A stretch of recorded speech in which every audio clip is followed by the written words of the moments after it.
morning, everybody. Welcome to Computex, welcome to InnoVEX, and welcome to the 2025 Global Innovation Hub GIH Forum, Innovation for a Better Future Fortune Synergies with AI applications, hosted by the Small and Medium Enterprise and Startup Administration Ministry of Economic Affairs and organized by the Institute for Information Industry III National Yangming Jiao Tong University and Asia Pacific Accelerator Network, AAN. Today we are very, very thrilled to be joined by so many incubation institutions, startups, and our friends and also partners. By working together, we believe we will definitely take this international network of cooperation to the next level. All right, now to begin for the opening remarks, ladies and gentlemen, would you firstly join me in welcoming Deputy Director Jagdale of Startup and Incubation Division, Small and Medium Enterprise and Startup Administration Ministry of Economic Affairs to the stage. Let's welcome Deputy Director Lin. Hello, everyone, and for all the distinguished innovation partners, industrial leaders, and the startup teams from Taiwan and around the world. Welcome you to join today's event, the 2025 Global Innovation Hub Forum.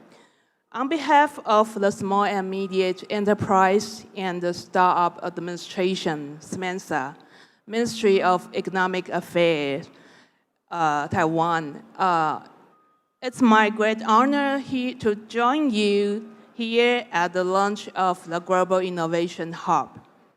In today's rapidly changing world, innovation and entrepreneurship have become virtual engines of national development. We recognize that the critical role that startup ecosystem builders play in bridging startups, industry, capital, and the resources. Accordingly, SMENSA has supported and contributed the resources to develop the Global Innovation Hub, GIH, a platform built on trust and collaboration, promoting meaningful exchange between innovation organizations in Taiwan and around the world. GIH integrates cross-border resources, offer expert consultation, and provide guidance for global market entry. It helps Taiwan startups expand internationally, while also welcoming international startups and who enable startups to accelerate to explore the opportunities in Taiwan. Thank you to being part of this journey. We will continue to strengthen GIH as a key connector in the global innovation ecosystem. Let's work together to bring Taiwan to the world and the world to Taiwan. May the event be a great success. Thank you. Thank you so much. Thank you very much to Deputy Director Jagdale of SMENSA for giving us the opening remark. And thank you very much to SMENSA for making this very important exchange platform and GIH possible. And next, ladies and gentlemen, we'd like to welcome Vice President Huang, Office of Industry, Academia, Co-Creation, National Yangming Jiao Tong University, to also share a few words with us on the stage. Let's welcome Dr. Huang. Okay, Deputy Director Lin and also Deputy Director Huang, and all my partner from the group and also the startup. Actually, yesterday we already have the matching for each of those, and we invite quite a lot of investor, influencer, and also the business partner to collaborate with you and try to listen to what you are presenting. I think the way our offering is not only to Taiwan. We are offering the ecosystem in Asia, but of course, we still like to have a priority in Taiwan, because the reason we can actually provide the resources, the funding, business engagement, also the global partner. And the GIH is really the try to intend to have a better ecosystem, value ecosystem. So we are not only the networking, having fun together, we try to do business together. I think it's very critical, because I think all the startup, all the company like to go abroad. They want to do business, right? So the key difference is what we actually provide this time, they are volunteer to come. they pay their own fee to come to Taiwan, and hopefully they can engage our partner also invited by the GIH, and certainly they also at their own expense. I think that's a critical criteria. If it really pay them to come, certainly that's very nice to engage. But if they pay their own expense to come, it means that they're looking for business. So they are not only for friendship and networking, but the business is really hard to do. So I think that we are continuing doing so with a sponsorship from the government at this point, and hopefully together we can kind of sell growth to see the influential position, and certainly we'd like to see what our global partner can offer at their own ecosystem as well. I think they are very different, even though maybe limited in some of our resources, but it's the first stop, right? So we are kind of very inclusive to include more and more and more, and certainly we would like to kick off from somewhere. So we are kick off from Taiwan at this point, and hopefully we can grow and create a value for everybody through the so-called GIH network. Thank you very much. Thank you so much to Dr. Huang. Hank, would you please remain on the stage for the official launch of GIH? Yes, and also for that, we'd like to invite our distinguished guests to join Dr. Huang on the stage. We'd like to welcome once again Deputy Director Jeslin of Startup and Incubation Division, Small and Medium Enterprise Startup Administration, MOEA. Please welcome her again. And also we'd like to welcome Hooper Wang, Senior Deputy Director General Institute for Information Industry, III. David Huang, Board Member of Asia Pacific Accelerator Network. Please welcome him. Michael Lin, CEO, Center of Industry Accelerator and Patent Strategy, IAPS. Yes. And Toshihiro Kishihara, Managing Partner of Startup GoGo from Japan.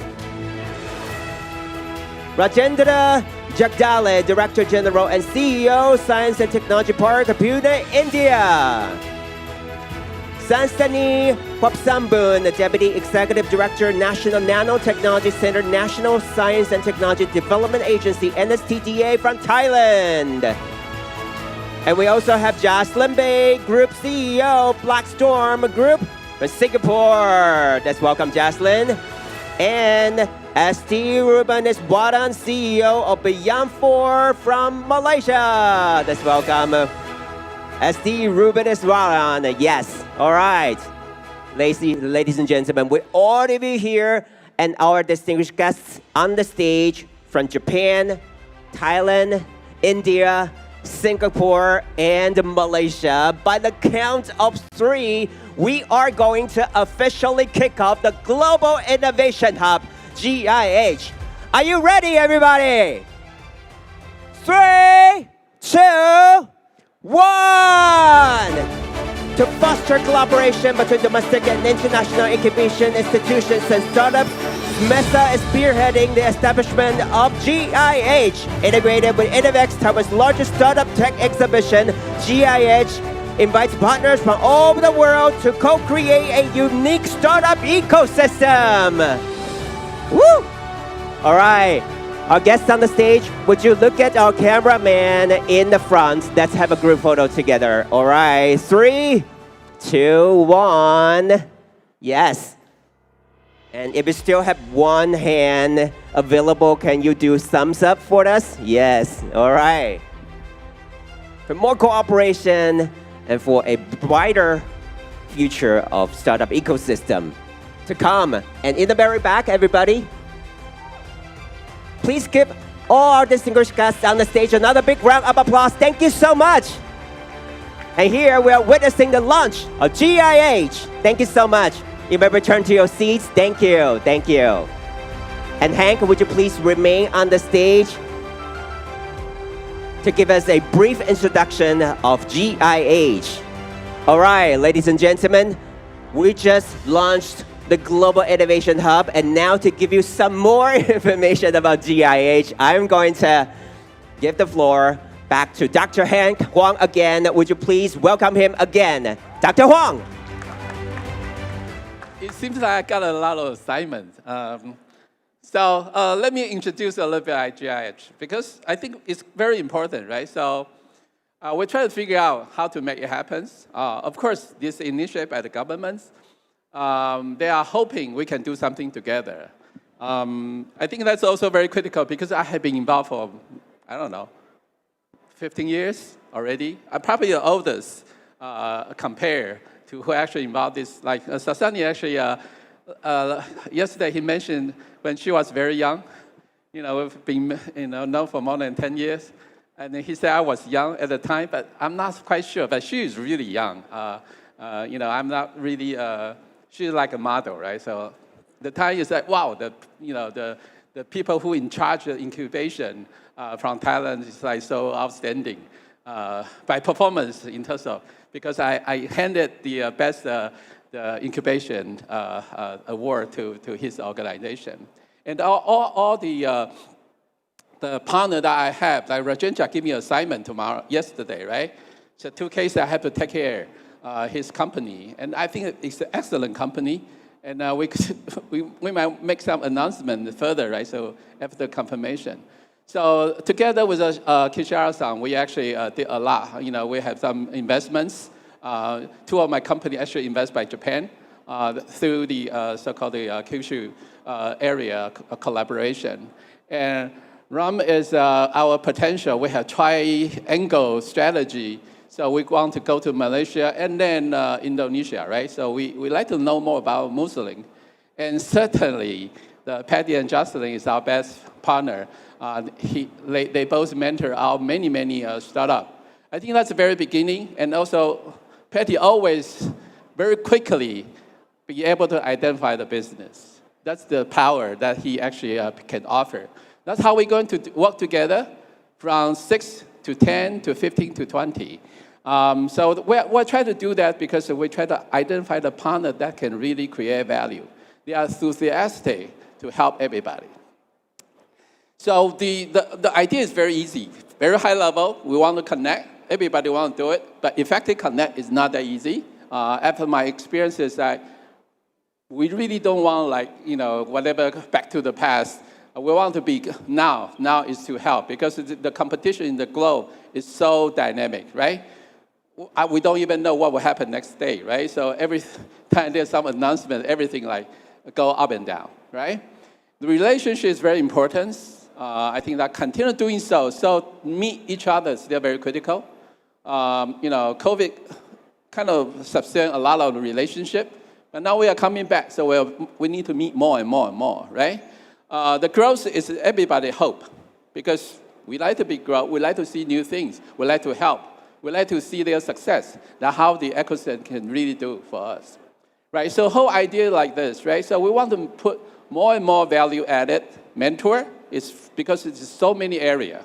We cannot define limited, but we want to be more inclusive, but it's never easy, right? Because how can we do everything? But we can be a little bit focused, but always, if there's a good case, regardless, whatever area, we'll try to help. And so in order to help, we have to find the so-called good economy size, right? Have to make sense, right? If you want to be more inclusive, everybody wants to go whatever the place they can actually create the value, right? Don't limit it yourself, but really need to find a partner.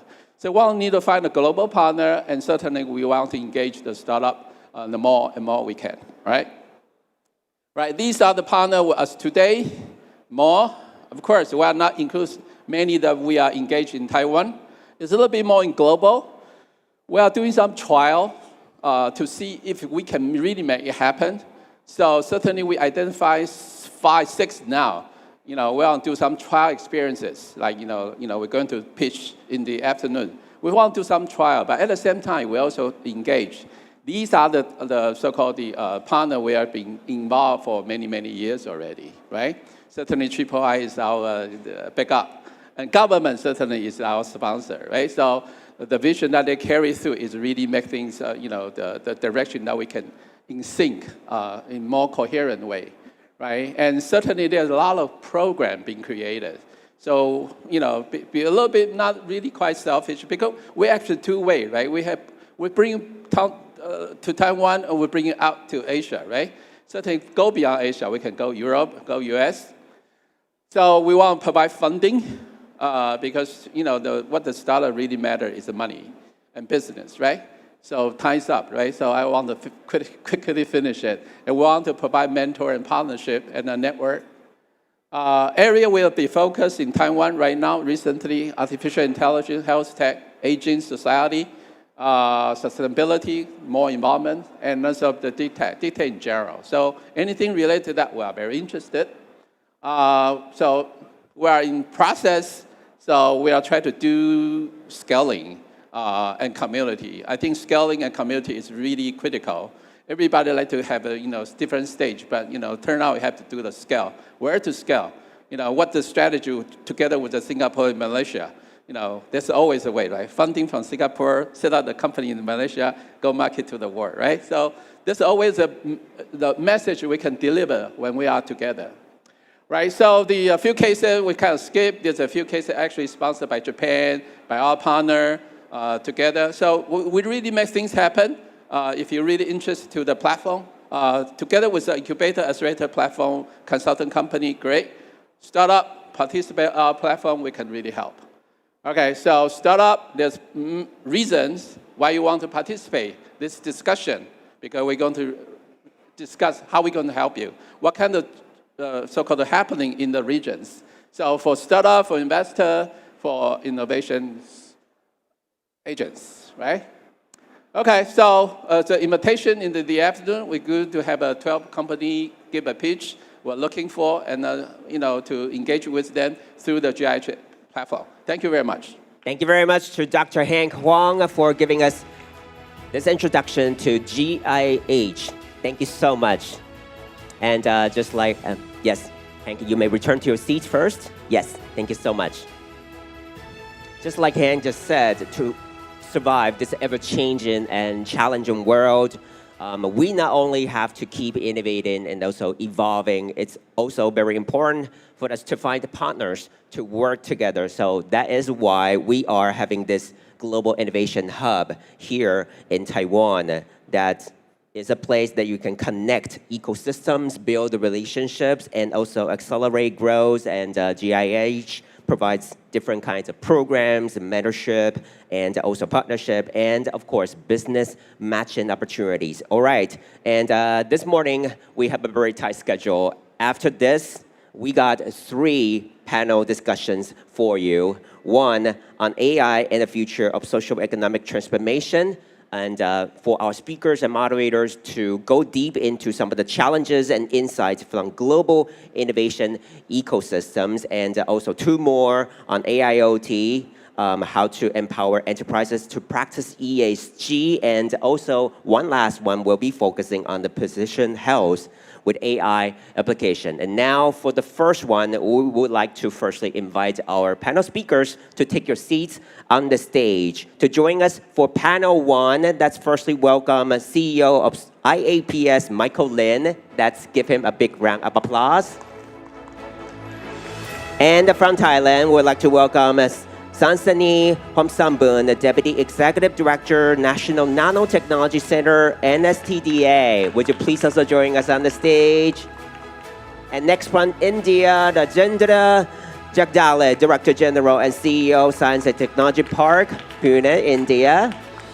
And ST Rubaneswaran, CEO of Beyond 4 from Malaysia. Would you please also join us on the stage? Next from Japan, we would like to welcome Toshihiro Kishihara, Managing Partner of Startup GoGo, yes. And Jeslin, CEO of Blackstorm Group from Singapore. Would you please also join us on the stage? Jeslin and Hank, we definitely got some more jobs for you this morning. All right, your moderator, please welcome once again Dr. Hank Huang, Chair of AAN. All right, over to you, Hank. Okay, so give myself a break. So I want to hopefully all my panelists give a 1-minute pitch of what they are doing. Their position is certainly not necessarily in the question set. Always give some challenges. So how about start from Michael, what you do, and then why you can help. Okay, good morning. I'm Michael. I'm the CEO of IAPS. It's really happy to be here to share our experiences to you.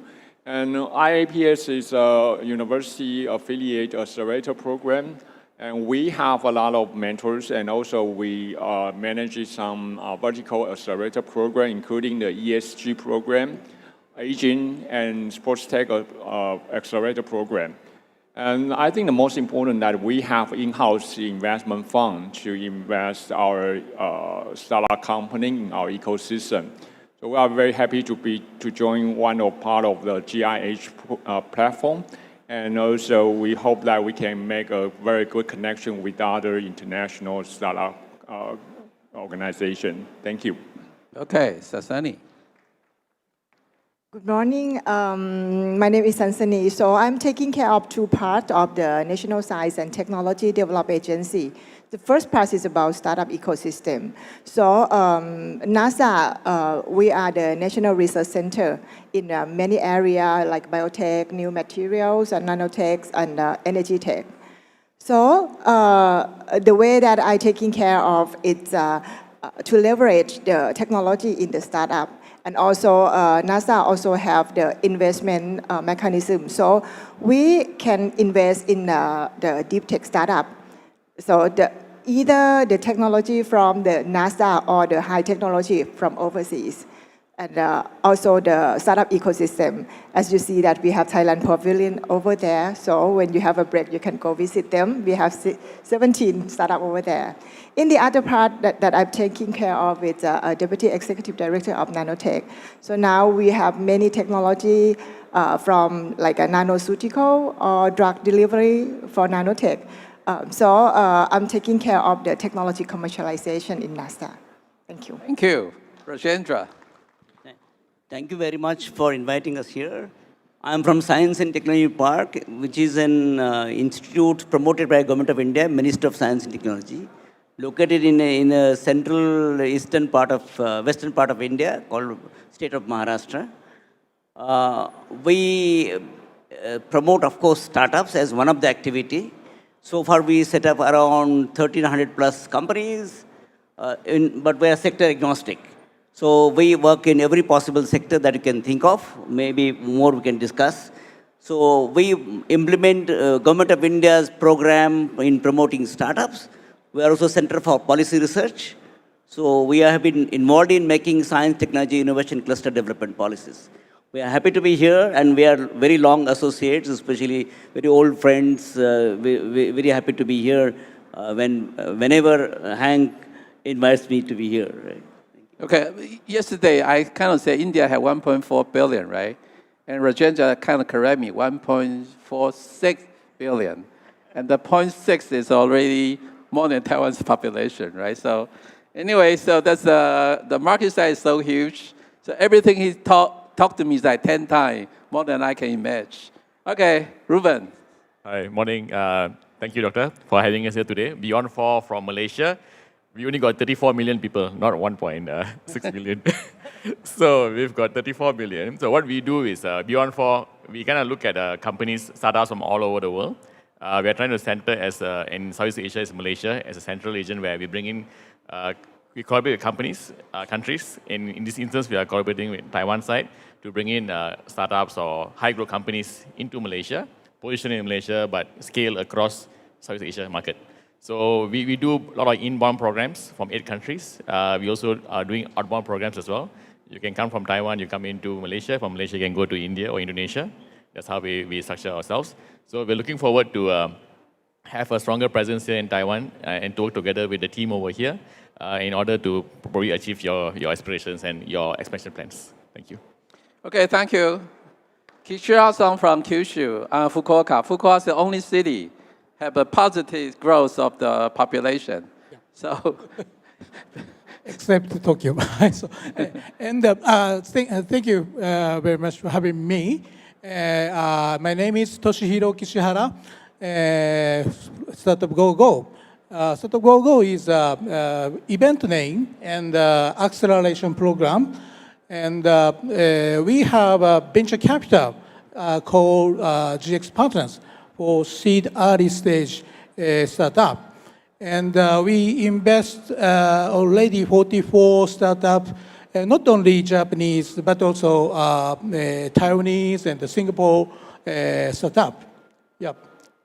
Thank you. Thank you. Yeah, they invest my company. Yeah. Thank you very much. Jeslin is with us in almost all programs because he is so passionate to help startup. So Jeslin, the Blackstorm, yeah. Thank you, Dr. Heng. So very happy to be here today. I'm from the smallest country among them, Singapore. Yeah, so I'm Jeslin, the Group CEO of Blackstorm Consulting. So basically what we do is we help startups to make money, utilizing the name of Singapore branding, going into places like Southeast Asia, bigger markets. So that's what we mainly do, ultimately creating more case study and helping them to actually exit their business. Yeah. Thank you very much. Okay, we know a little bit about their background, right? So we have back to our main thing, like AI. So I think Michael is from IPS taking care of university and also ecosystem. So what really you can help through the so-called AI startup? Yeah, because we are under the university, and as you know, that the National Yangming Jiaotong University is a top engineering university with engineering and also the medical school. So we have a lot of the professors to develop the frontier AI-related technology. So this is a very unique treasure for the industry. They can have a chance to collaborate with our professor. And we also have cross-discipline talents. I think the talent is quite important because in AI era, if you need something to more AI, you need a very particular person to design how the workflow or how the business model. That's need a different talents in your company. So if you can join with our ecosystem as a university resources, I think that's a very, very good, it's very important for the startup company to develop their business in the future. So I think that's unique from the university side. Okay, Sansanee always surprised me. She had a background in computer science, right? And then she's taking care of the incubator. She got the best incubator award. Now she's also the deputy executive director for Nanotech. I don't know how you do it, but tell how you're going to do it and how the AI is going to affect your operation. Thank you, Professor Huang. Actually, I have to say thank you that my mentor, I can say that is him. Every time I change the roles in the important roles from manage a team from the 5 people, 14 people until now is more than 200 in the 3,000 in NASDAQ. Every time I will come, I think just annually, once a year, and I asked, what will you do if you are me and you have to take care of this? So ask Hang, and he can advise me. So I think this is it's aligned with the concept that why we're here today, because we connect and we are friends. So this is a key important things. And I think my principle, actually, I doing everything for Thailand, for our nation, and I have the open innovation concept. So that's why I think I can jump to the roles from incubator into the nanotechnology as a deputy executive director. Thank you, Hans, for the question. So you want me to continue? Yeah, continue. Yeah. to my. Know how you involve the nanotech and how the AI can drive the success for. Yeah. Yeah. Oh, not about AI. No problem. Yeah. So actually, I have to say that I come from like software engineer. So engineering is a utilization. This is a keys. So when I come to nanotech, nanotech have a less ingredient about AI, but we do something that AI can apply to nanotech. For example, we do nanoceutical drug delivery. It's all the technology of nanotech. But before we do this kind of diagnostic or give the solution to the customer, now we use AI to do that, like a skin screening. And we collect the information of the Asian skin, because many ladies here, maybe you use the skincare from Europe, but it's not fit to our skin. So I think data is very important. The AI help us to make it precisely in the solution that we will deliver to our customer. Thank you. Okay, thank you. Rajendra, India have more than 180 unicorn, right? How they leverage AI at today? What do you see what going to happen in India then? As we just discussed, India is a very big ecosystem for startups. We have about 1,100 to 1,200 incubators.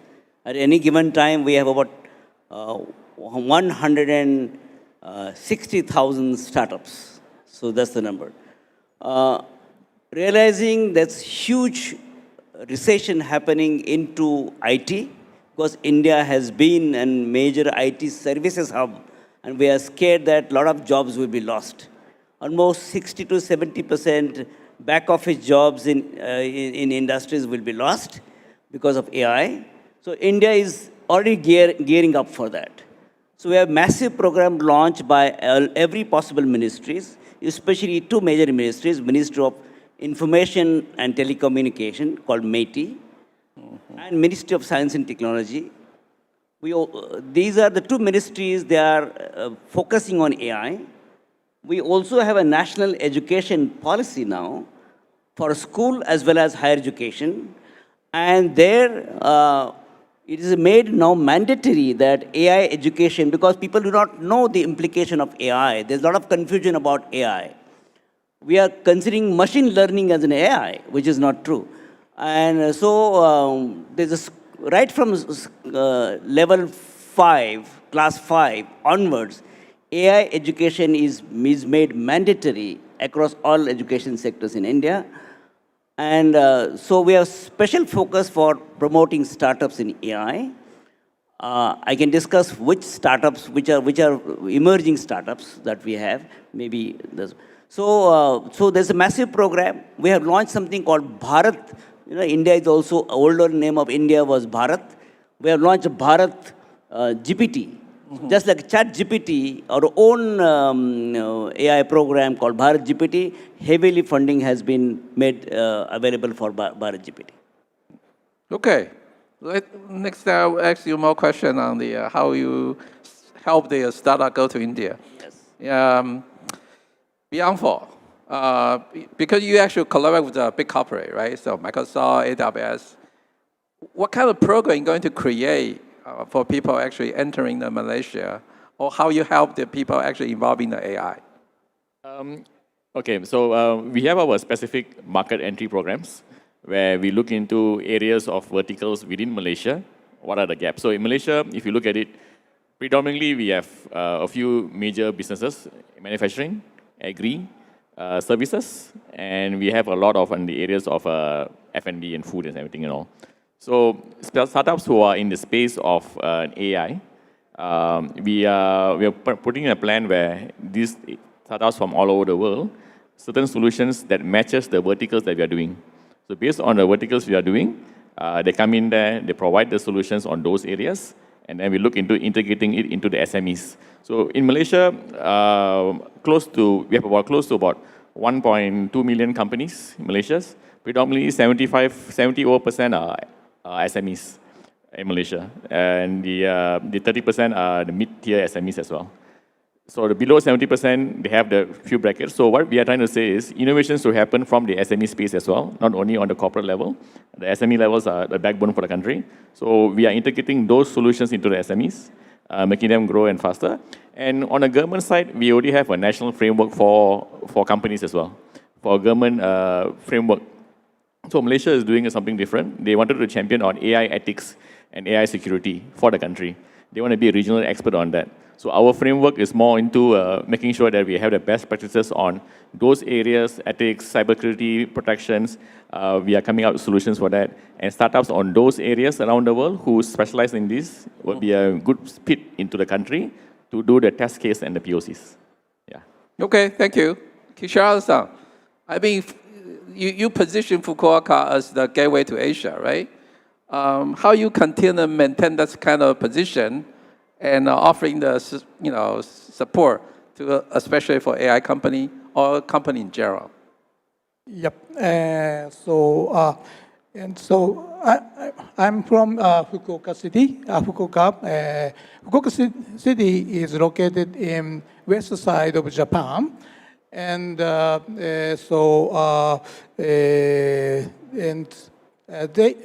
Fukuoka City was declared a startup city in 2012, a very early time in Japan.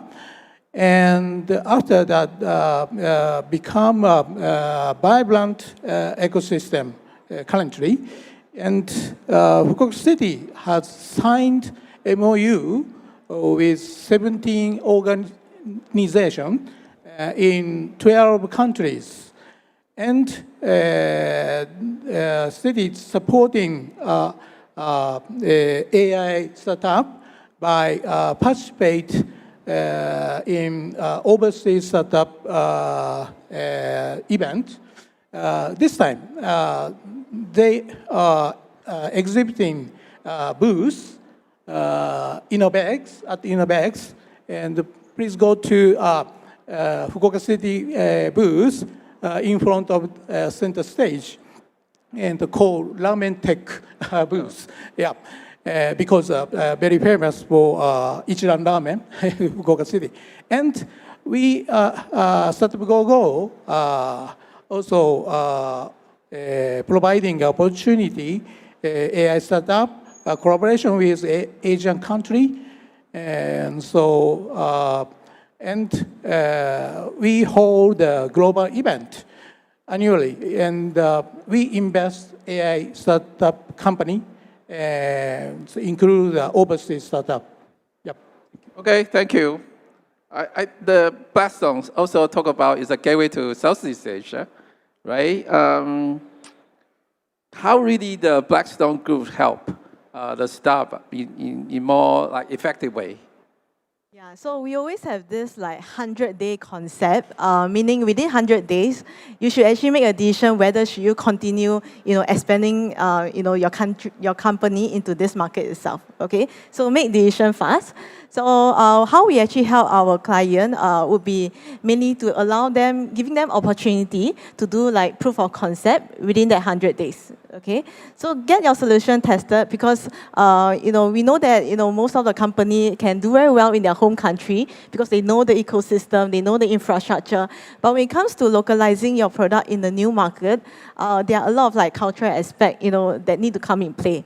And then the most importantly is the local support team. Okay, so no matter how you sell, I think people would need a lot of like support locally in terms of maintenance, in terms of like negotiating with the local counterpart. So these are the people, stakeholders that we will actually help our client to actually look at, to bring them, give them the network opportunity. That actually create the case study and create the ripple effect. Yeah, so having Singapore branding can also be helpful at some time, depending on what kind of product you are talking about. Okay, I'd like to give Jeslin a tough question. Because she's the most young here and on the stage. Why Singapore becomes, right now it's so expensive, right? My friend tried to invest in Singapore, tried to get a residency, but have to wait in line.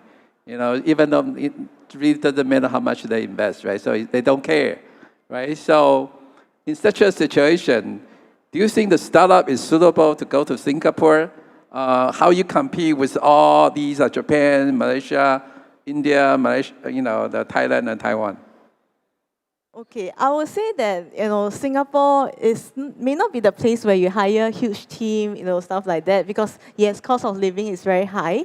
The quality of life, of course, could also be higher in some aspect, right?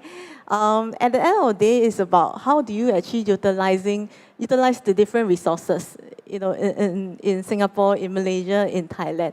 Actually, in fact, a lot of our client cases may also go directly to like Thailand. We actually help them to do so, but they can come back to Singapore to actually have your funding. I mean, set up, raise your money, right? And of course, the decision makers are also in Singapore, in some of the some of the regional companies. Yeah, so RHQ is there. So making decision in Singapore, meeting a decision maker, but deploying in bigger markets. Yeah, so that's will be a better approach in terms of doing business in Singapore. Yeah. Okay, thank you.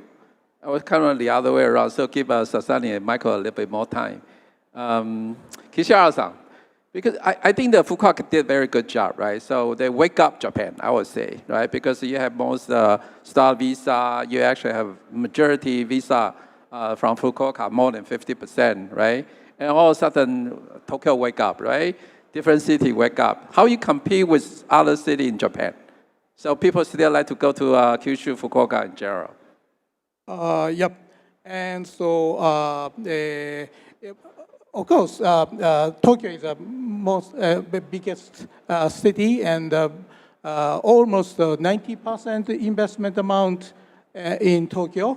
But recently, the local area, so actively the ecosystem activity, because of university has a cutting edge technology, and so government support affiliate university startup, and that's why our area has a Kyushu University. They are so many good technology to start business. Such a good university all over Japan. That is, we can compete against Tokyo. Yep. Okay. Okay, thank you. I truly believe Fukuoka is very friendly to startup. I have to say, whatever level you are interested in Japan, I think Fukuoka still, from my view, is the best entry point. Of course, you are confident enough, you can try Tokyo, right? But anyway, regardless, you can go try the Fukuoka. All right, Ruben, I think Malaysia want to position themselves, right, in the semiconductor, AI, But again, you are facing a lot of competitor, right? So certainly Taiwan is very strong in semiconductor, and also if raw power is sufficient, we want to do AI data center as well.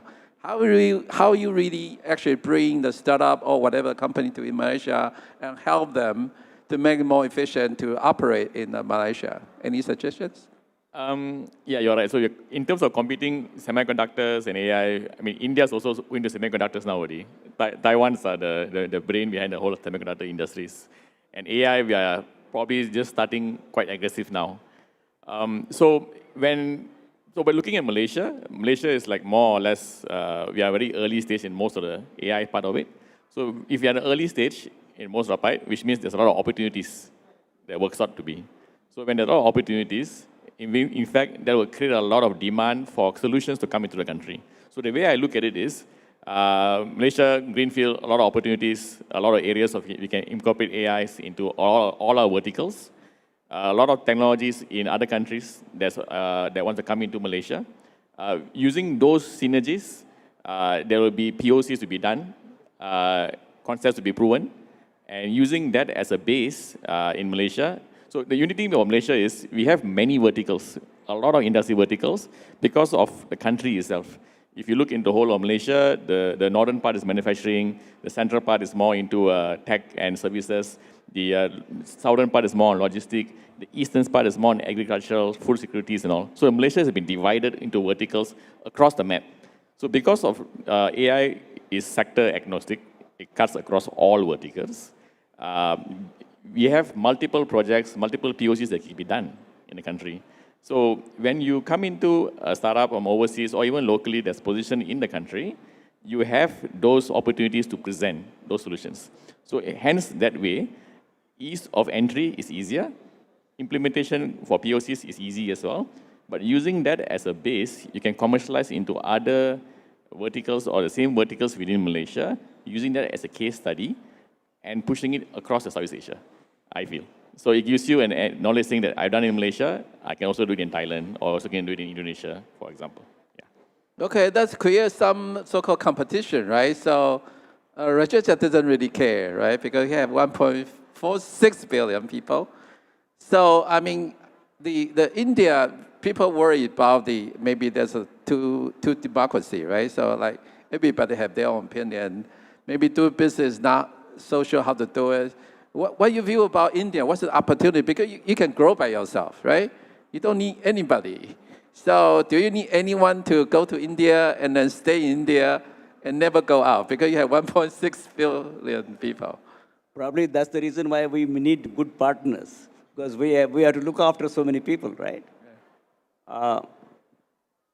We are looking for partnership for, especially in high-tech areas, and of course, not only in AI, we are looking for partnership in AI. In the field of, specifically in the field of AI, we can talk about partnership in different domains, but especially in the AI, we're looking for partners into smart agriculture. Because we know that more than 60% of India's population is on agriculture, dependent on agriculture, and majority are submarginal farmers. So we have to use AI to increase agriculture productivity by reducing fertilizer input and pesticide input. We have, in the Green Revolution, what we did was we focused more on pesticides, more on fertilizers, and that has resulted into more development of cancer. So there are some regions where are known as cancer hotspots because of high amount of pesticide use. And we did an experiment on a large scale now. We use AI in reducing, just give a very nutshell the result that we got. In one of the crops, sugarcane, we are one of the world's second largest sugarcane grower. So we increased yield by 60% by reducing fertilizer input by 40% and pesticide input by 50%. That's what AI can do. So being a large population, healthcare is another very important aspect. So we're using AI, we're looking for partners for AI using healthcare, especially diagnostics. So that's what the second sector. Of course, smart manufacturing. Again, use of AI in smart manufacturing. So healthcare, education, smart manufacturing, agriculture. These are the areas we're looking for very strong partnerships. And of course, the cybersecurity, especially cyber forensic.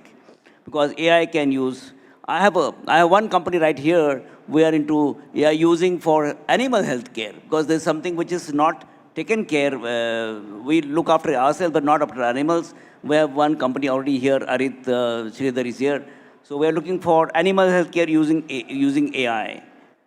I have another company using genetical profiling of humans, especially the people. Anybody can do this, and I have a startup. We use AI for genetical profiling and give you diagnostics, what you should eat, what you should not eat, and from where you came from, what is your paternity, what is your genetical origin, so using AI. So a lot of applications we are looking for very strong partnerships. Okay, I think in India, every percentage counts, right? So that's why they have more than 180 unicorn, right? So I need to question to Sansanee. Now you are in the situation, you have many competitors, right? So you have Malaysia, you have Singapore. Certainly they want to, target Thailand as the partner. But how you really position yourself so the startup would like to go to Thailand first? I think under Southeast Asia, we know who is who have strength in what, like a Singapore, the financial strength, and like Malaysia, something. So I think now we know how to collaborate in Southeast Asia. However, I don't think we worry about competitor, because now we can turn competitor to be the partner. For example, if you go to Thailand, we will not build up the huge semiconductor industry like in Taiwan. So we're not your competitor. But when we're talking about AI, now Thailand, the government, we have one national research center called NECTEC. It's a national electronic and ICT and digital solution. So we create the AI for Thai. Of course, it's for Thai because the budget from Thai government. But NECTEC have a researcher, and the researcher love to collaborate with the high technology in the other country, like open innovation, because we cannot develop that fast. But the strength of Thailand is we are very good at the technology absorber. So we know how to use the technology, but we not build our own technology that much. For example, I think Thailand is the most people that use Facebook. And when you launch Instagram, okay, Thai people also do it, use it, but we not build it. So for back to AI for Thai, it's mean a NECTEC researcher, we do the platform, and then we open API for the student, for the startup to develop, add on the core technology of AI. And if you ever heard that, at December, early of December, Jensen Huang, CEO of NVIDIA, visit Thailand. Actually, at that time, he visited Thailand and Vietnam, and then have a commitment to build up like a AI data center soon with the government and the Siam AI. So I think we will not waste time to build up everything by ourselves, but we see that which way that we can collaborate. And because we are a national research center, so we not sell, we not compete with the private sector. So after we have technology like we have the HandySense, it's a smart agriculture. For the precision farming, it's very important because Thailand have a lot of agriculture.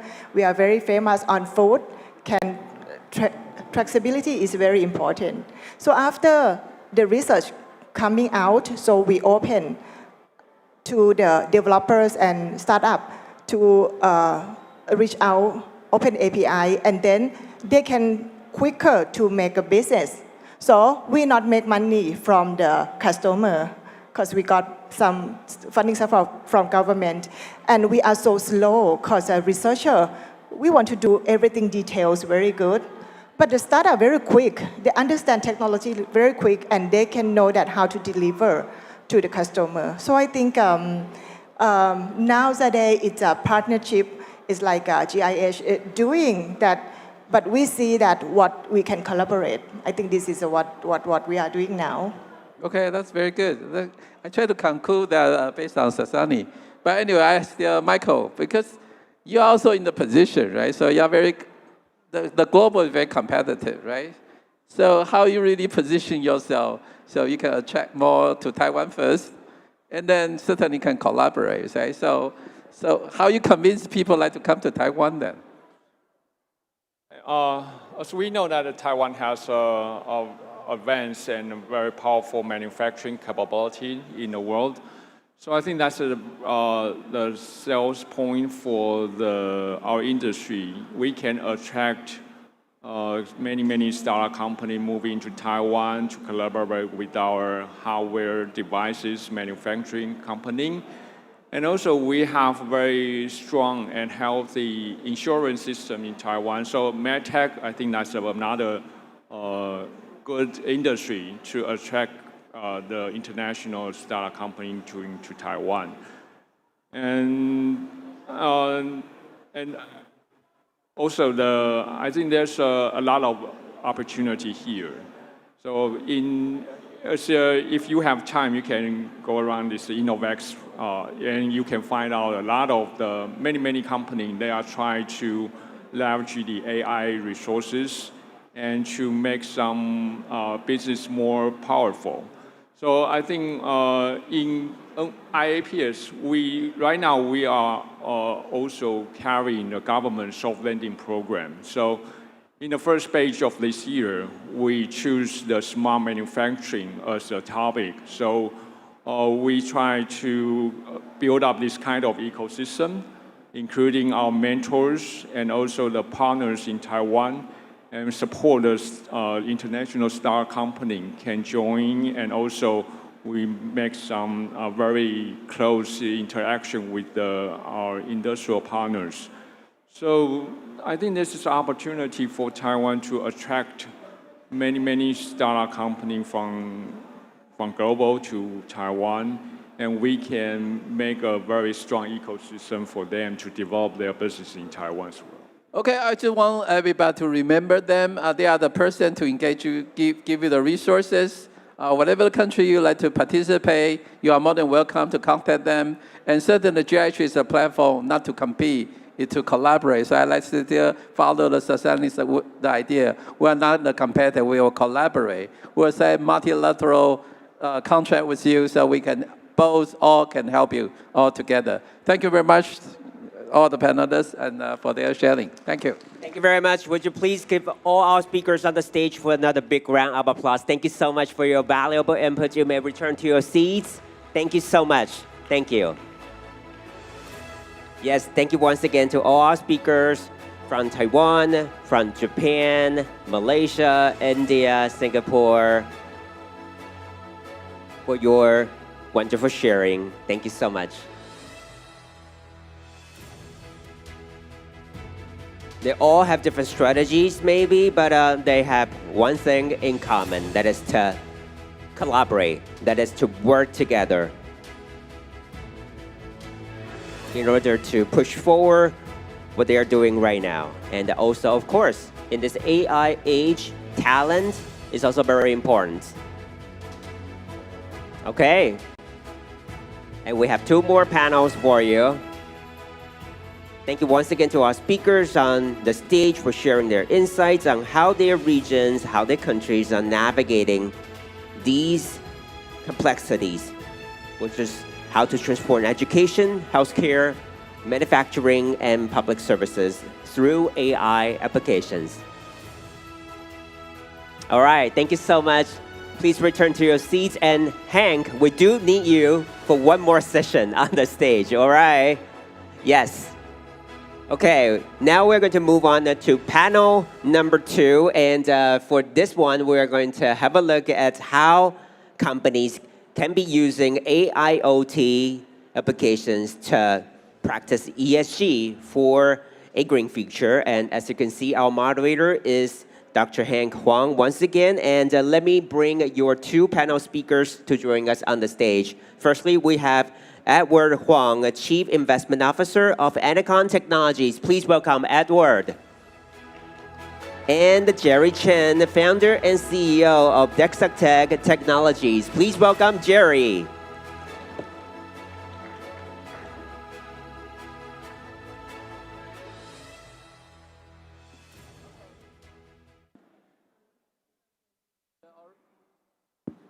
The original moderator is Serena. She is some personal cases, so cannot attend. So I will, on behalf, try to moderate this section because they are represent why they are here, because they are represent for corporate and also the startup. So I think they're very critical, especially in Taiwan or from the globe, will be able to engage the corporate, so kind of have a speed up their process, to the globe. But of course, even though the area is a startup, they are go IPO, right? So they are no longer the startup, and we like to learn how they can effectively leverage the platform they're going to have. So my first question will be because the Ennoconn, by the way, they have like 1.6 trillion. The NTD dollar, of course, the revenue, so it's quite big, quite comprehensive. They are offering the so-called SaaS, right? So do you like to explain a little bit in terms of how you like to do this SaaS to help the startup ecosystem? Thank you, Hank. Hank is our good old friend. So let me introduce myself and my company. Ennoconn, actually, 20 years ago, it was just a small startup. But right now, it have a $5 billion US revenue right now. So it's a big one. And you just mentioned about ESaaS. So the ESaaS means Ennoconn solution as a service. That's why we are not only the hardware product provider. Right now, we provide our solutions to our customers. And it's a kind of a service. And we use a subscription model to help our customers. But why is the ESaaS Alliance? For these 20 years, we invest a lot of companies. So we invite some of them to join this alliance. For example, SCITECH. For example, SCITECH is one of the very big, they have a very excellent IoT and home technology. And also they are very good in monitoring technology, sensor technology. And we have another one, the Caswell. Caswell is also an IPO company, and he is one of our alliance. Also, we have a GoTech, VCal, PostLab, and InnoVEX, and some of them is InnoVEX, and Array Network, German Data, and last October, we just acquired a Singapore company, Nanotechnology, and we invite them to be one of our partners in our alliance. So with these companies, we together, actually, every week, we have a meeting together to share our new technology, our opportunity, and our channel business. And you can see each other. We go each other. For example, we have we've done some showcase, maybe in New Taipei City Hall. This is one Ennoconn group we do in the whole city. We just do the ESG company, and we help the New Taipei City Hall to reduce the carbon emission and reduce the energy consumption. So from the government, they save a lot of money, and they thanks to us every year. This is one case. And another one, we have InnoVEX. They invested in Jiayi, Macao Smart Campus. It's a very famous one. That's because they use the water cycling and they use the new technology to reduce the energy consumption. So this is a new product, and we use this one to do we say ESM, energy system, energy management system, and we use the battery system to reduce the consumption. And this project helped the government save a lot of money also. I think it's a kind of the example we can give it to you. Okay, I think because the corporate is very big, right? So before I ask the second question, I'd like to go to Eric, because you are doing the smart technology, right? So how your smart technology really drive the green future for enterprise? Thank you very much, Hank. So first of all, we think right now all these smart technologies, it's not about when enterprises want to use smart technology, it's not about the technology department. It's about the whole company mindset. So your procurement department, the purchase department, and of course the system department, they have to understand it. And from top down, from decision-making management level, they have to understand that what is this technology is about and how you are going to adapt into your daily operation. So sometimes it's not just about the technology itself, but about what the management team is thinking. Then you would have a better understanding than to use smart technology for your green future and for your enterprise's adoption. That would be our experiences so far. But on the other hand, when it comes to deployment or adoption, real decision making, that when the CEO of your customer decided to use your technology, then it has to be cheap, not cheap, but cost effective, right? And it has to be efficient, it has to be easily adopted, and all these kind of criteria, like from the technology point of view, it seems to be, minimum requirement that you have to reach.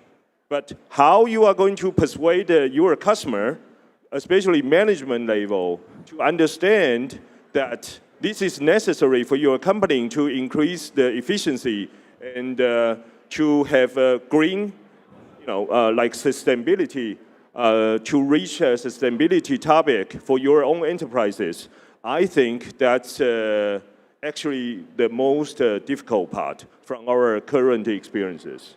Yeah, I'd like to follow up that one because you are from the startup and want to go IPO. You must have a first case that's very challenges, right? So how you convince them, like you already explained, but still, I mean, how you really convince them the first case, for example, in your life? That's a very good question, but honestly, sometimes it's from the market competition. Market competition will drive your customer to make the first decision and first move. But when it comes to IoT or green tech or sustainability technology, this is, all this topic is still very, very blur. I would say it's very blur, and you don't see the benefits so easily, right?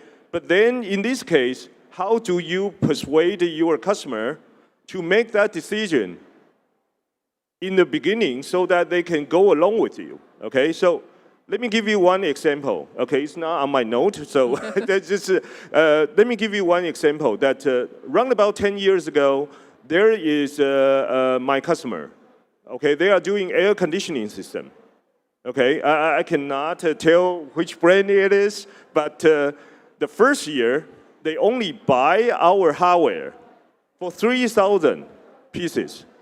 That's not 1 month. That's only 1 year. That's very small quantity. And you know what? For these 3,000 pieces, I have to do cloud, app, firmware development, collaboration with their team to hook up my module with their main board. And I got to do all this, okay, just to make IoT work on their platform. And now, today, we got 400K. Next year, forecasting. Okay, that took me round about 8 to 9 years. But okay, so now to Hank, to your first question, that would you like to invest yourself with a customer that they only give you 2,000 or 3,000 units in the first year or in the first 3 years? Are you willing to, stick around with them?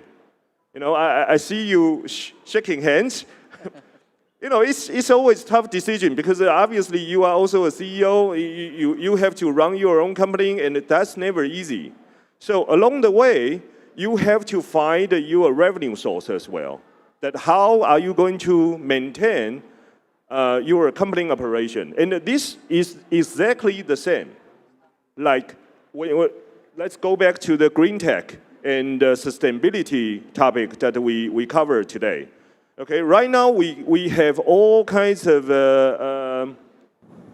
IoT technologies. So we modify our product lines in the past 12, 15 years, and we make it like meter, like automation control, and all these kind of things for energy management system. So I now have around about 350 rooms, hotel rooms, install our system. And what they do is that, we all travel, right? We all do business travel. Right now, you guys are all here. I'm here. I live in Taipei, right? But you guys all travel here to Taiwan. I bet 90%, 95% of your room right now still pumping out air conditioning. Right now, in your room, right? Hotel room, yeah. So this is the hotel owner's pain point. And you know what I did? It's like the air conditioning example that I just gave you guys. That, right now I started with 2 rooms in one hotel chain. And now it's expanding. All these hotel chain group, they have different brands. High-end, middle-end for business, low-end for traveler, for backpackers, all these kind of a different brand. So I started with middle and the lower brand. to make sure that my system will definitely work with them. And I started with 2 to 3 rooms for one brand. And now with that brand, I now cover 350 rooms already installed. And they are happy with that, okay? So it's never easy, especially when it comes to IoT or service related. Edward just mentioned that, it's Ennoconn eSaaS, Ennoconn as a SaaS platform. It is now what we are trying to do, and that's also part of our energy management system that we provide. So hotel is one example, and another example is smart buildings, like office building, financial group buildings, and all these kind of things. We started with one floor, sometimes only one meeting room. You know, you have a meeting room that people forget to turn off the light when they leave the meeting room, and they turn off the light, they forget to turn off the air conditioning, right? And how do you do that? So we do POC, we do proof of concept, starting from that meeting room. It's exactly the same as starting from 2 rooms, 2 hotel rooms, to make sure and to show proof that it is working. Okay, so that's kind of tough, but Taiwan as a this is our home market. So what we think is that we started from here, and we will go expanding with utilizing Ennoconn Group resources, and then just expand to other countries. So Ennoconn, Edward just mentioned that Ennoconn is a platform right now. So we also welcome other companies or new startups to join our platform and to explore and expand the business. Thank you. Okay. So you want to add something? Yeah. 10 years ago, SCITECH also a startup company. They are very small at that time. But after 10 years, they go IPO this year. Okay, maybe this January, they go IPO. So last year, we invested another small company, DuDu. So DuDu and the SCITECH, let's work together. So the key word is resource sharing. That's why SCITECH, they have a resource, and DuDu just a startup. And SCITECH, they share their technology with DuDu. DuDu, they are doing online food and beverage ordering system. And they have one in Taiwan. They have 10,000 restaurants right now. And with their technology, they can use their energy consumption control to share with DuDu. So DuDu, they have a new product line to sell to their customers. So they can help DuDu, and DuDu maybe goes up very soon. Yes, this is a very good example that DuDu is a POS, point of sales system company, right? And they have over 10,000 restaurants as their customer base here in Taiwan. So when we hear about that, this is typically a group internal resources consolidation, right? So when we hear about that, their customer base, what they do, and then we simply gave them an offer that my energy management system will be able to help these 10,000 restaurant customers to monitoring their fridge health situation and their fridge energy management issue, or even very simple, that when your employee forget to close the fridge door correctly, then your food material and all that will go corrupt, right? And also you need to pay all these energy bills. One night that will cost you 10,000 NT dollar, 1,000 US dollar for one night. Because that's fridge, that's it's quite power consumption that we are talking about here. Yeah. Okay, I think that's the reason Eric can be so successful, right? So, if there's a chance, we should invest before they go IPO, and we should follow Edward, right? So Edward is an investor from Ennoconn. So if whatever he invests, we should participate. I truly agree, and I see the enthusiastic from Eric. All the experience he can last such a long time to serve one big company, and then finally get through, right? So I myself always kind of complain a little bit. The big corporate sometimes it's like they didn't put too much order at the beginning and ask a lot, right? So somehow it doesn't make sense. But now I know they just try to test you if you really can really do a good job. So back to Edward, you all represent the corporate, right? So I think we kind of, how you accelerate them? Because we talk about digital transformation, we talk about green energy. Sounds like it makes sense, but how really do make it happen and make the whoever involved be more successful then? Okay, I think the key is resource sharing. Let's give you some examples. For example, one Dudu and the Desktech, they have they are a good example. The other one, maybe we can talking about the new Taipei City Hall. This is another very good example. We can speed up with some new technologies. And especially we need to thank you to Hank's team. Because from NYCU, we have some innovative startups from your side. And you introduce to us, for example, our InnoVEX, they cooperate with you, some of your startups and speed up their new products. And this is one of example. Another one, maybe, let's talking about Dudu. This is another one. Dudu, they go with one pin, one prime group. Maybe just 4 days ago, they have an event. I think, Hank, you are invited in the event. I think a very incredible one, right? So it's kind of a very good event for the society. And we want to trace the food health, the resource to help the people's health. And we want to have the dining sector to have more technology in AI and AIoT from Ennoconn Group. I think it is a kind of cooperation example between Ennoconn Group and another group. And we, in our alliance, we want the bigger one. For example, Desktech, they can bring a small one. For example, Dudu, they can go up together. And maybe after 2 or 3 years, InnoVEX or Dudu, they can go IPO together. This maybe from their help and for Ennoconn's help. So the resource sharing is a key word in our group. That's the key.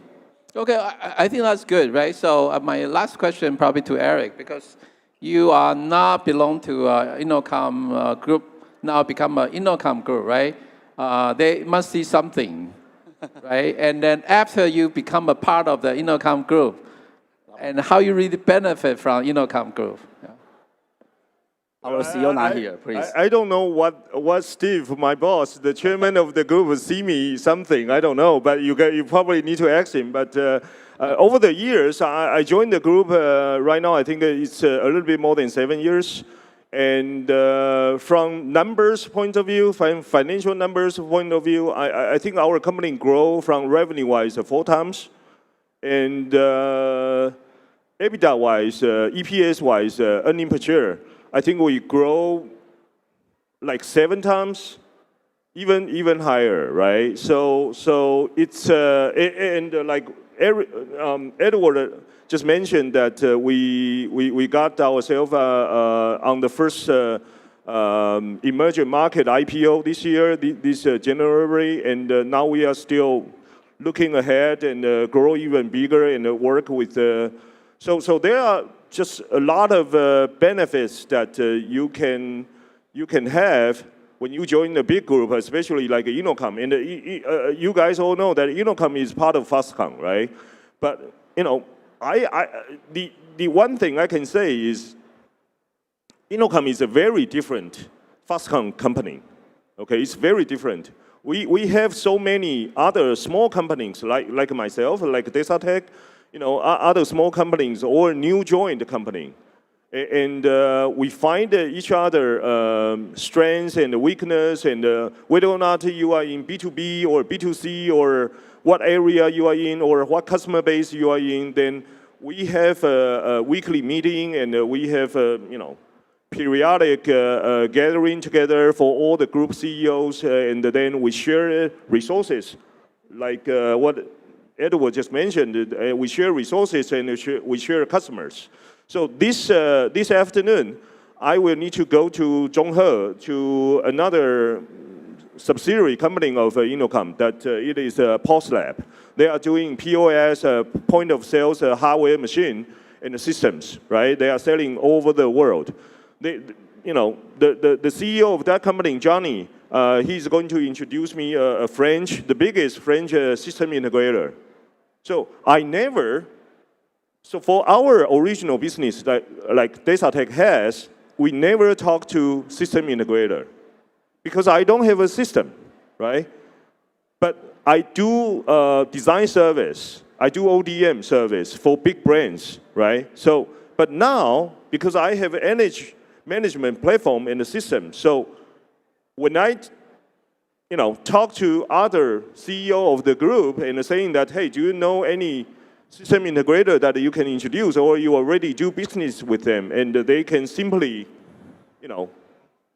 share and introduce, make an introduction. So that's very helpful for me. So just giving the latest example of my afternoon schedule. Yeah.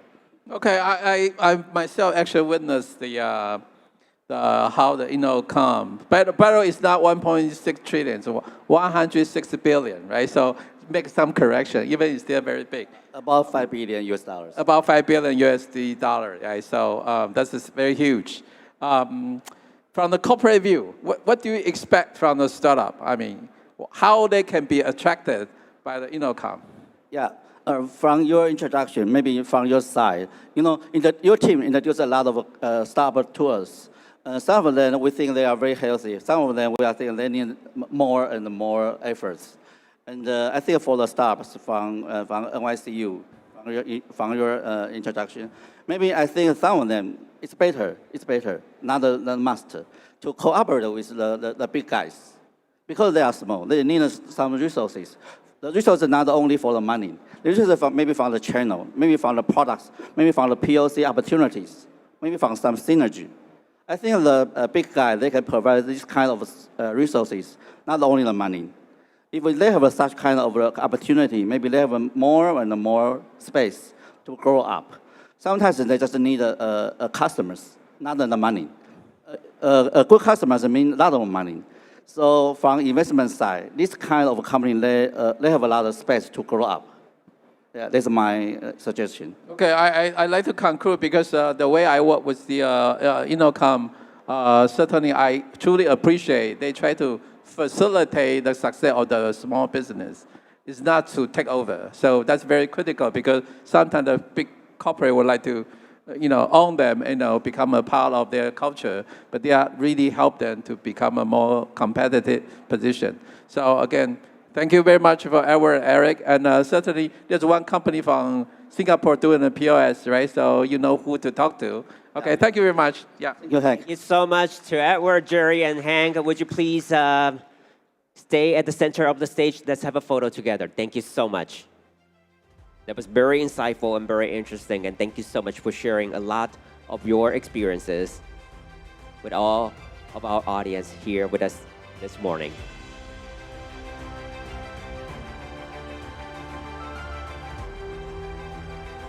Okay, one more.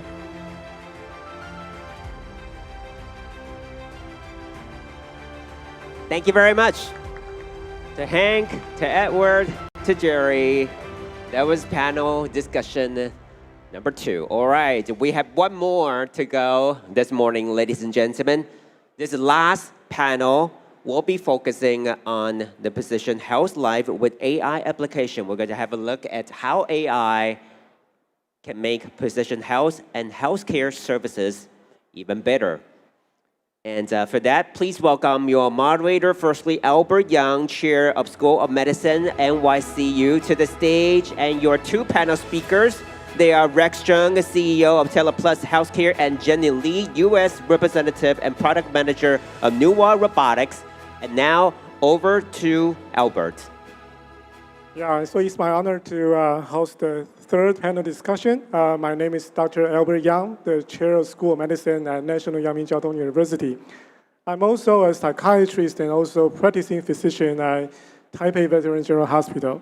So today, we are glad to have 2 panelists, the Rex Chen, CEO of TelePlus Healthcare, and also Jenny Lee, U.S. representative and product manager at NUA Robotics. So how about us, please give a 1 minute introduction to your company and what you do. Thank you. Yeah, my company founded in 2018 in New Jersey. So we have two kind of business in the United States. What we are doing is do the home monitoring for the patients after discharge from hospital go back home. We monitor their heart, the CHF. So the purpose is to reduce the readmission rate. Come back to the United States. And actually, in New Jersey, they're probably the worst state in the United States. So we start from there. But in Asia, our main business is sleep telemedicine. So we focus on enable the hospital and the clinics to do the sleep telemedicine. For example, we work up with the UPenn, University of Pennsylvania, the Penn Medicine School. We created the dentist and the doctor, the sleep education program. We certificate them. And also we provide all the software, hardware to enable the hospital and the clinics, GP or dentist practice to do the sleep therapies. Yeah. Yeah, thanks. Yeah, please. So I'm Jenny Lee, and I'm a product manager from NUA Robotics. NUA Robotics is a company that makes robots, and we make like different kinds of robots. For example, we do make some stationary, small kind of robot, and till the large one, like the service robot that you can actually see in like the restaurant or the retail store.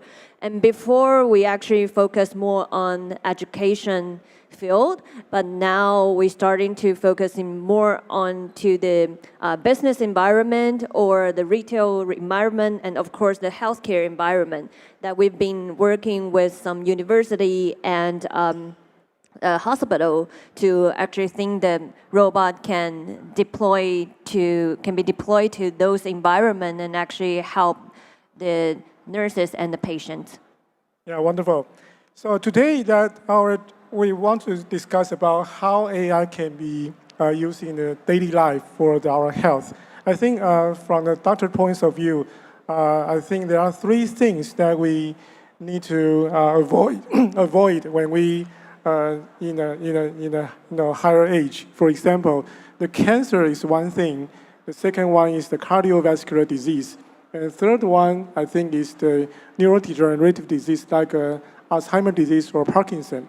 Because these three things, if someone have any kind of these three diseases in the later life, it will just shorten the life expectancy, also deteriorate the life quality. So I think it's very important for us to think about how can we prevent from like cancer, cardiovascular disease, and neurodegenerative disease.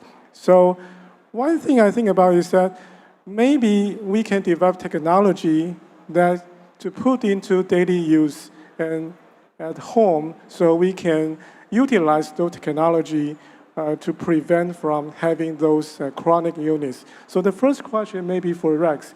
So how this technology can be used at home and how can we benefit from using those technology?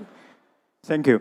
Yeah, I saw the dramatically growth in the last 10 years about the AI, and to help the people, not only for the end user, also for the hospital providers. I think to create the more applications in different area will help the people from both sides, from provider side and the patient side to enhance the AI. So to my mind, I think that there are 3 or 4 major areas which really worth us to invest more. So number one, definitely everybody knows the wearables, right? But the people have the watches and even like the sleep telemedicine.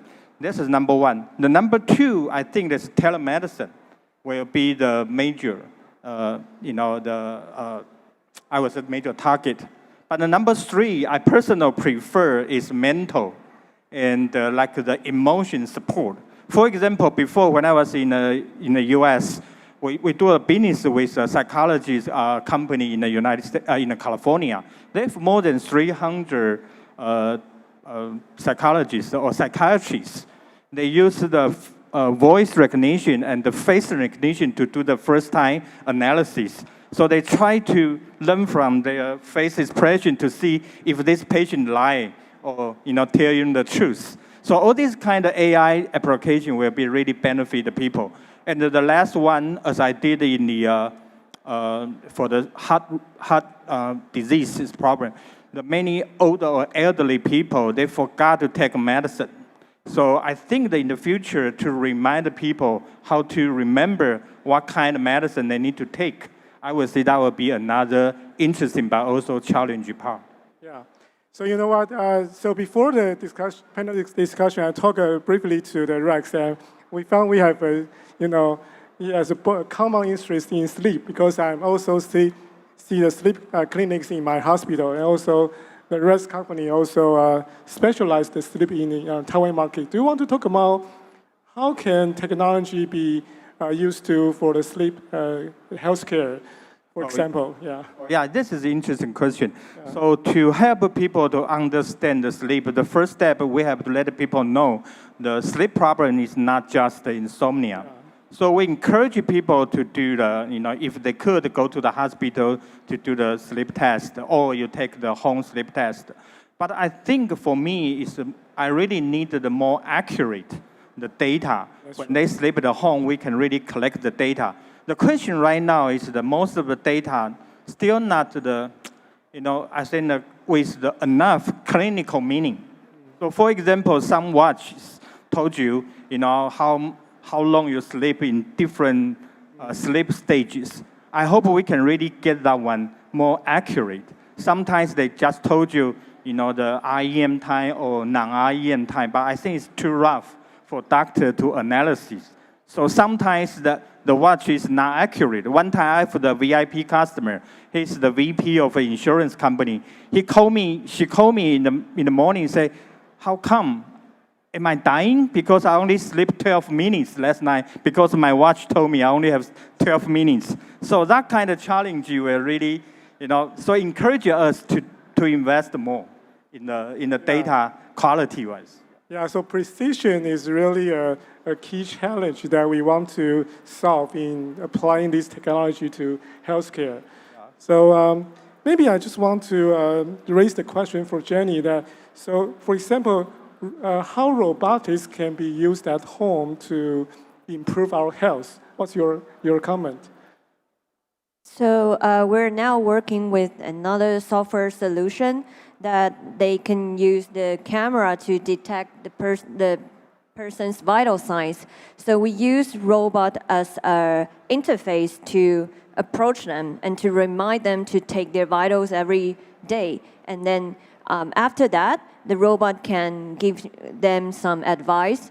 For example, you have to sleep more or you have to drink more waters and so on. So that's one example that we are using now for the robotic to be benefit in the daily life. Yeah.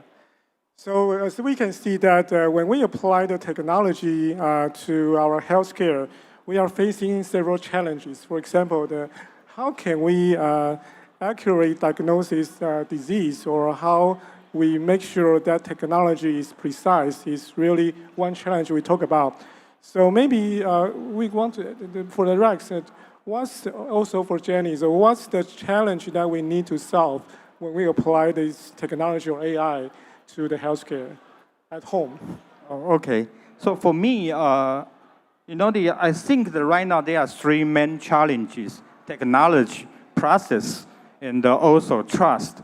But I personally think the trust is the most difficult to overcome. So right now, as I just mentioned, the technology is still kind of like the gap, right, for people to really accept the data. So for example, yesterday I went online to check, in Canada, they do a survey in 2024, last year.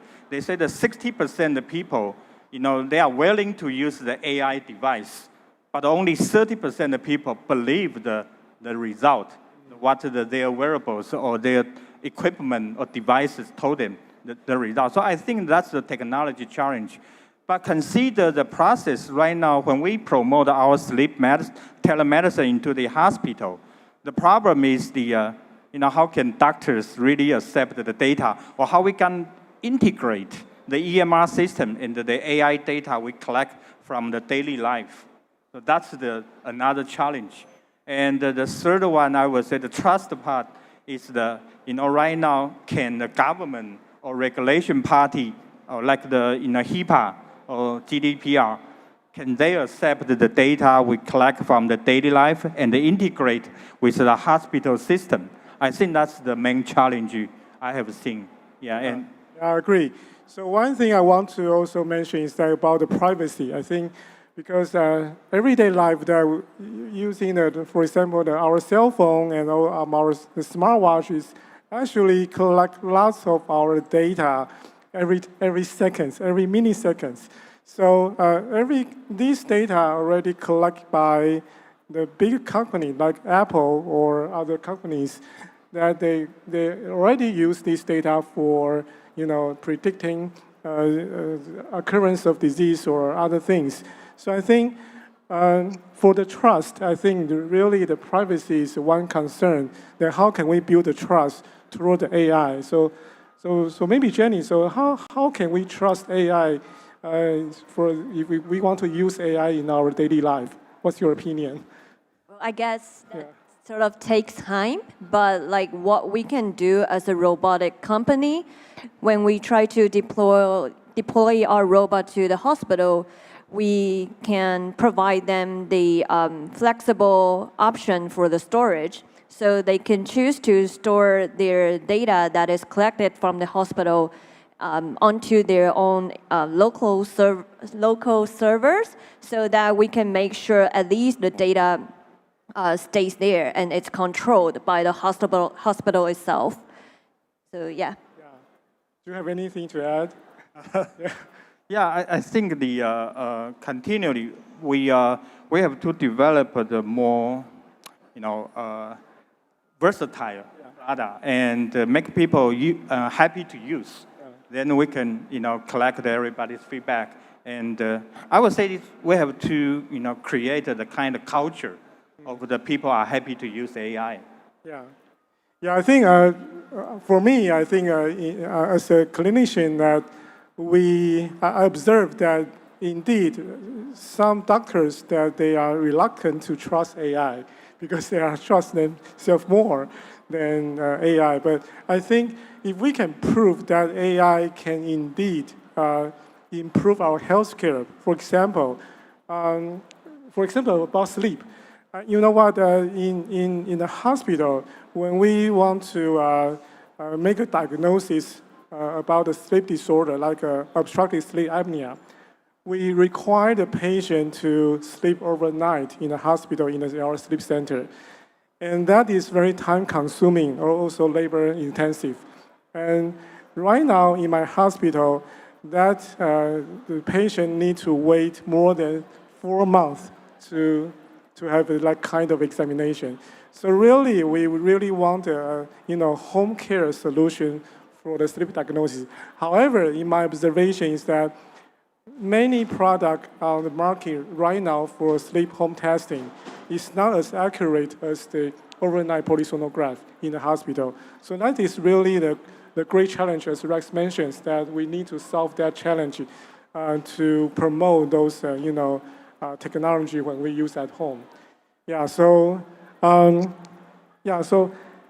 think for the when we apply these technology to the medicine, we need to to figure out what's the missing piece in that we need to implement the technology in that home. So what's your opinion about that? What's the missing piece that we need to integrate the technology and medicine to our daily life? Okay, I think I share some real experience.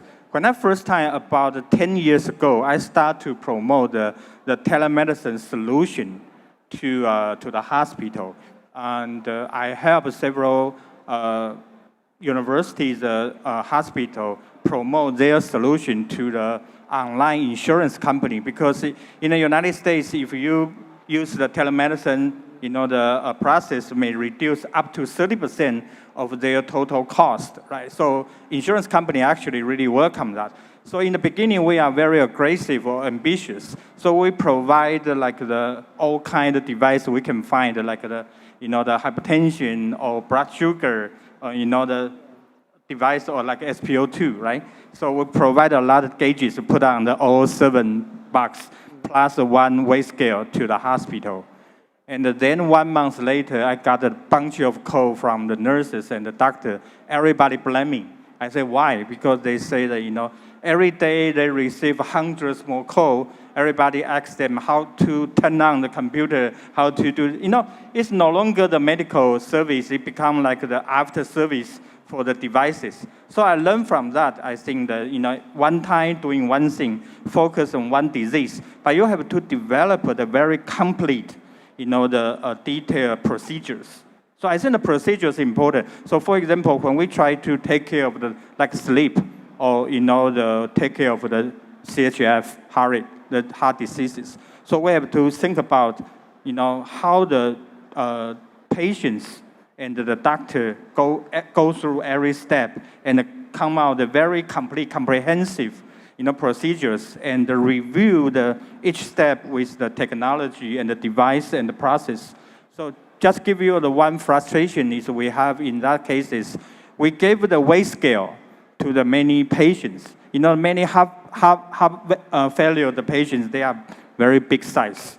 But unfortunately, the weight scale developed by Taiwan and China is very tiny. It's for the European people, it's very slimmer. But in the States, it's very, big. So everybody go on top of the weight scale. We build in the Bluetooth. So just in 1 second, we get 60 data from 100 pounds to 200 pounds. So we don't really know which data is correct, right? So that kind of things. So end of the day, we have to make our weight scale double size. Otherwise, we won't be able to collect such a simple data. So I think the procedure itself is very important, but we have to, from every angle or dimension, to see what kind of device can really get accurate data. And we have to make sure the doctor, in the end, they really want to accept those data. So I will say that's a challenge. But now I think in last few years, things getting better. Yeah. So also we observed that robotics and also humanoid, especially humanoid robotics, is very popular at this moment. And so Jenny, so what do you think that for the robotics, what's the missing piece that you think that in this kind of technology we need to solve to really put those robotics into our home to help our patients? I think the missing piece is to find the actual value for the people to own one robot in their house. So, for example, like how can we actually know, how do we that robot become the part of their daily life? So, for example, we always try to, we always work on like how can we, that the robot fit into every second of your life. For example, if the robot can greet you from the morning and perhaps report the news or the weather to you, and at night it can somehow review the day with you and give you some emotional support, then we can know like it can form a habit, and in that case, it might that people have more like psychological benefits through it, and that could be a very treasure value based on the scenario. Yeah, so I really just appreciate that because I think in the future we really need robotics, especially we need to advance the AI in robotics, to enhance the interaction between the human and robotics. And also, one thing in my mind is that, for example, when we develop AI in the hospital, we need our regulation agency, for example, the FDA, to approve that algorithm to be used in every hospital. I think in every country adopted a very similar kind of regulation for the so-called software as medical device. But in terms of the general healthcare, for example, when we want to apply the AI at home, sometimes the purpose is not to diagnose disease. We just want to improve our quality of life. So I was just wondering, how can we define the boundary between the medical device and also the healthcare applications when we develop this technology? Okay. So Rex, yeah. Yeah. So I would say there are two levels of this kind of one thing is called the wellness, the other one we call the sickness. So there are solutions for these two different purposes.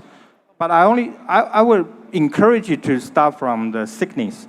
We help people really cure or take care of their diseases, and to convince them, it's really benefit to them. And then we come down to the wellness. But I see that in the market, so many people develop the wellness product. I never see any single one succeed from the wellness upgrade to the sickness problem solved. So I would say that's the first thing we have to think about. Consider the boundary. My idea is we have to define something we can really care. For example, let's use the sleep problem, right? Some people have the insomnia, some people have the sleep apnea, and also so-called like the circadian problem.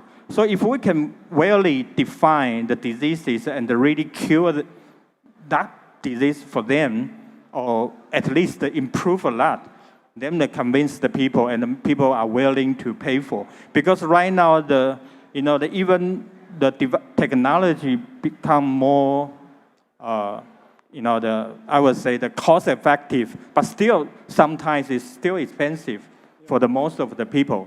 So I was thinking focus on something really bothering people. So consider Taiwan, maybe the overweight or maybe the sleep related problem is the number one things.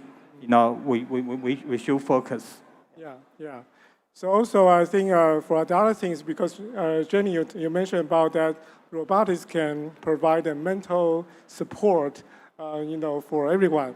So just wondering that, for example, if we expect the robots can also help to perform some medical procedure at home.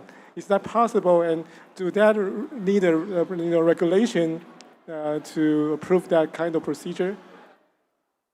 I think yes, and in a way yes, because as we know, robot, it has a lot of patience because it can keep saying the same thing as often as needed. So, for example, if someone can't understand for example, some content of the health education, it can keep telling you that, and it can even check if you actually understand the information it's providing. So if those content and the if robot can sort of deliver this information constantly to the people at home, then they would know they could actually benefit their own life and health. Yeah, so I think there are already many things that we develop in the hospital, to care our patient using AI and also smart healthcare devices. I think really in the future we need to integrate the medicine and engineering to develop tools to take care of ourselves at home. I think the goal is to improve our health, not to to prevent from having the severe illness in the earlier days of life. So again, thank you so much for today's discussion about the precision health life. Thank you very much. Thank you. Yeah. Thank you very much, Albert, Rex, and Jenny. Would you please stand up? Let's have a photo together. Thank you so much for giving us such an insightful and also wonderful panel discussion. Thank you very much. Okay, let's have a photo. And ladies and gentlemen, that's it for our global Innovation Hub GIH Forum this morning. Thank you to all our speakers for sharing a lot of thought-provoking ideas. Just put your hands once again together for our speakers on the stage. And of course, we thank you very much for your participation. And everybody, it's about time for you to have some lunch. But remember, we'll be back for the AAN Global Startup Awards pitch competition, 1 p.m. at the Pi stage, just near the entrance, okay? We'll see you later. Thank you once again. Thank you.